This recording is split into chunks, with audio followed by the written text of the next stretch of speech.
Hello and welcome to the channel. I am Saurav Agarwal and today we are going to talk about one of the most interesting and Python interview questions, Numpy arrays and lists. But before moving ahead, if you haven't subscribed to the channel yet, do subscribe now, share it with your friends and data science enthusiasts, because we are going to start a series wherein we are going to talk about machine learning, starting from what is machine learning, how is it different from data science, artificial intelligence, deep learning, going all the way to different types of machine learning, supervised, unsupervised, reinforcement learning, discussing various algorithms under supervised learning and solving a practical problem.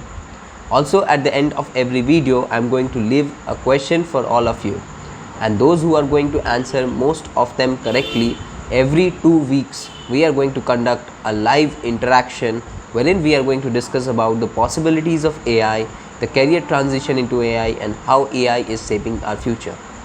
So what are you waiting for? Subscribe now and let us begin.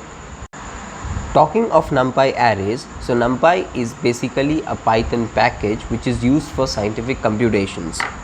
It facilitates advanced mathematical operations on large amounts of data. Right? I have already made a video based on Numpy and the various interview questions on Numpy. I'll attach the link in the I button above.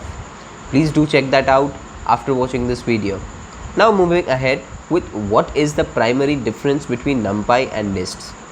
As you know, lists are built in sequences which contain ordered collection of items, and also we need to understand the meaning of the terms homogeneous and heterogeneous.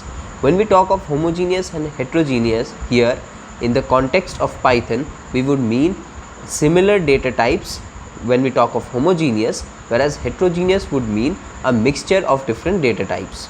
Okay, now the very first difference between a Numpy array and a Python list is that Numpy arrays can only store homogeneous data types. For example, if you are storing integer number in any Numpy array, it can only store integer numbers.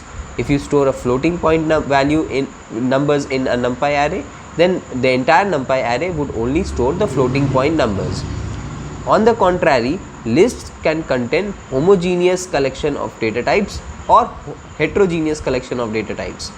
So when we say heterogeneous collection of data types, the same list could contain a string along with a tuple, along with integer, along with float, along with a character, right? There is no restriction as such on the list. The second difference between Numpy array and a list is Numpy arrays consume less memory. Why I say that? Because Numpy arrays contain homogeneous data, so they do not have the memory overhead of remembering or storing the data types for each individual index, right? The third primary difference and again an advantage for Numpy array is it is computationally very efficient. Why that is? Because Numpy arrays contain homogeneous data, and secondly, it stores the data in continuous memory locations. Therefore, the computations are very cheap. Okay, so these are the three primary differences between list and Numpy arrays, right? Also, now the question for you: when we append any element to the end of a Numpy array and to the end of a list, which of these would create a new object? Right, you got the question. If you are appending any element to the end of a Numpy array and to the end of a list, so which of these two objects would create a new object, right? Let me know in the comments below, and don't forget to hit the bell icon, like, share and subscribe. Share it with your friends and data science enthusiasts. Let me know in the comments what are your thoughts and views about it. Thank you. Have a nice day.